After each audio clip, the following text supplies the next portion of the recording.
Welcome back to my YouTube channel. સ્વાગત છે તમારું આજના ફ્રેશ નવા બ્લોગમાં. અને આજે છે ઉત્તરાયણ, તો પહેલાં તો બધાને હેપી ઉત્તરાયણ. સાનવી કહી દે બધાને હેપી ઉત્તરાયણ. હેપી ઉત્તરાયણ. અને હવે જો અમે જઈએ છીએ અમારા જૂના પાડોશીને ત્યાં. તો ચાલો આજનો વ્લોગ હું તમને બતાવીશ. ઉત્તરાયણનો આખો વ્લોગ મારો જોજો.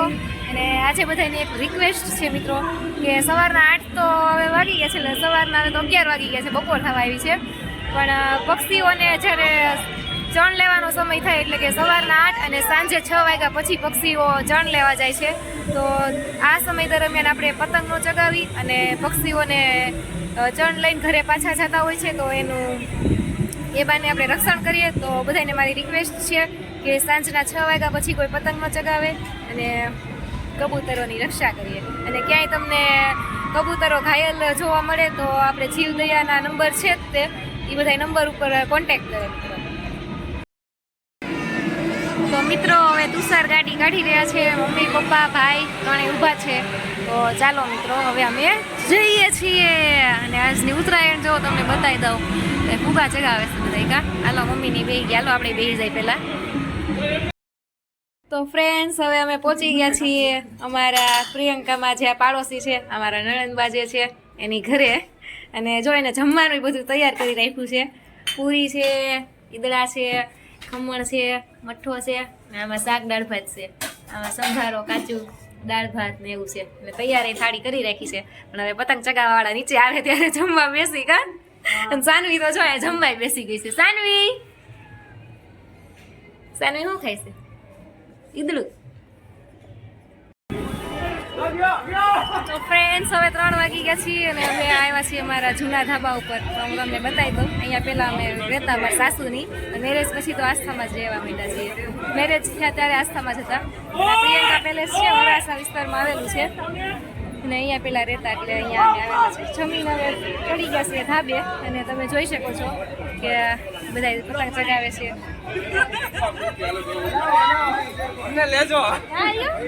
આ છે અમારા દેવર જયભાઈ, આમ જો આમ પતંગ ચગાવે છે.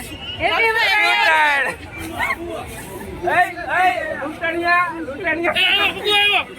આ છે તુષાર, જો ફૂગો આવ્યો એમ કે છે.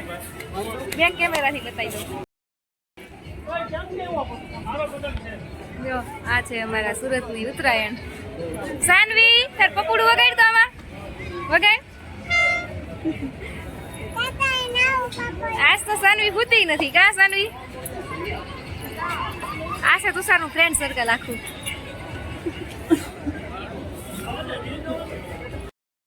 આ છે બાબુ ડોન, અહીંયા એનું નિક નેમ છે. આ તમારું અસલી નામ શું છે? તો એ કે મને નથી ખબર.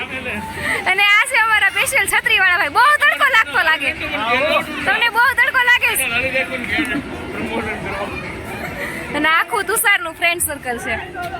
આમાં પણ મને કોઈના નામ નથી આવડતા. ધાબા ઉપર સ્પીકર પણ ગોઠવી દીધા છે, પછી વગાડવાના બાકી. વગાડવાના જ ક્યારે? ઓલા ભાઈ ફોનમાં વાત કરી લે, પછી એ ભાઈ વાત કરી લે પછી વાગશે. હવે ફાઇનલી રીટાબેનનો વારો આવી ગયો છે પતંગ ચગાવવામાં. ક્યારના વાટ જોતા હતા કે પતંગ ચગાવી દે તો ચગાવી. પતંગ એ આકાશમાં વયો ગયો છે ઊંચો ઊંચો.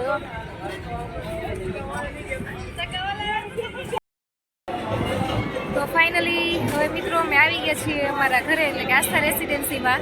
અને હવે અમારા આસ્થા રેસિડેન્સીના ટેરેસ પર આવ્યા છીએ. તો હું તમને બતાવું અહીંયાનું વાતાવરણ. જો પાછળ થોડી લેડીઝ લોકો છે એ સિંગ ખોલે છે અને અડધા ચીકડી ને એવું ખાય છે, નાસ્તો કરે છે. આ બાજુ અહીંયા તુષાર કબૂતરનું ને એનું શૂટિંગ લે છે. જો અત્યારે કબૂતરને ચણ લેવાનો સમય જો છે, એટલે અત્યારે આપણે પતંગ ઓછી ચગાવી જોઈએ, કેમ કે કબૂતરને દોરીથી ઘાયલ થતા હોય છે ઘણા કબૂતર એટલે. અને હવે સુરતમાં ઘણું ખરું પબ્લિક હવે સમજી ગયું છે, તો પતંગનું ને એવું આપણે ઓછું થઈ ગયું છે. ખાલી લોકો ટેરેસ પર આવે છે, પછી લોકો એન્જોય કરે છે, સોંગ વગાડે છે અને બેસતા હોય છે ને નાસ્તો કરતા હોય છે, એટલે એ સારી વાત છે. અને અત્યારે હવે થોડોક સાંજનો સમય થવા આવ્યો છે, એટલે જો અમારી પાછળ છે એમાં સોંગ વાગે છે, એ તમને સંભળાતા હોય છે બેકગ્રાઉન્ડમાં. એ લોકો પછી હમણાં રાસ ગરબા લેતા હતા, એટલે હવે સુરતને અહીંયા નવરાત્રિનો એક શું કહેવાય માહોલ જેવો લાગતું હોય એવું નવરાત્રી જેવો માહોલ બની જાય મકર સંક્રાંતિ ઉપર, કેમ કે અહીંયા હે ને નવરાત્રીમાં મકર સંક્રાંતિમાં સાંજે અમારે રાસ ગરબા લે ધાબા ઉપર જ, અને પછી થોડીક વાર પછી ફટાકડા હોતા ફોડે, એટલે એક જ દિવસમાં 3 તહેવારની ઉજવણી થાય, મકર સંક્રાંતિ, નવરાત્રી અને દિવાળી.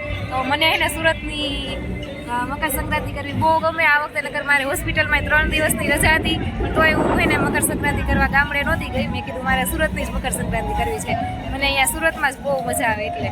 અને તમને લોકોને તે સુરતની મકર સંક્રાંતિ કરવી ગમે છે કે નહીં, પ્લીઝ કોમેન્ટ કરજો, મને કહેજો, અને મારા વ્લોગમાં સાથે રહેજો મારી. હજી આગળ હું તમને બતાવીશ બધું. તો ફ્રેન્ડ્સ, ફાઇનલી હવે અમે નીચે આવી ગયા છીએ. સાંજનું જમવાનું બનાવવાનું હતું, તો કીધું તુષાર કે મારે ગોટા ખાવા છે, તો જો એના માટે ગોટા બનાવવા માંડ્યા છે. અને અહીંયા સાનવી માટે બનાવી છે બટેકાની ચિપ્સ અને બટેકાની પતરી, અને પેલી બાજુ પડ્યું છે ને ઓલું આજુ અહીંયા પડ્યું છે ફૂલવણીનું. તો ચાલો મિત્રો, ઠંડીમાં ભજીયા ખાવા માટે. અને આજની ઉત્તરાયણ તો આમને પૂરી થઈ ગઈ કા તુષાર? હવે કાલે વાસી ઉત્તરાયણ. તો ચાલો મિત્રો, જેને ભજીયા ખાવા હોય, મારો તો અવાજ ઓછો થઈ ગયો, રાયડું નથી નાખી કોઈ. ચાલો ભજીયા ખાવા હોય એને તુષાર બનાવવા માંડ્યા છે ગરમા ગરમ ગોટા.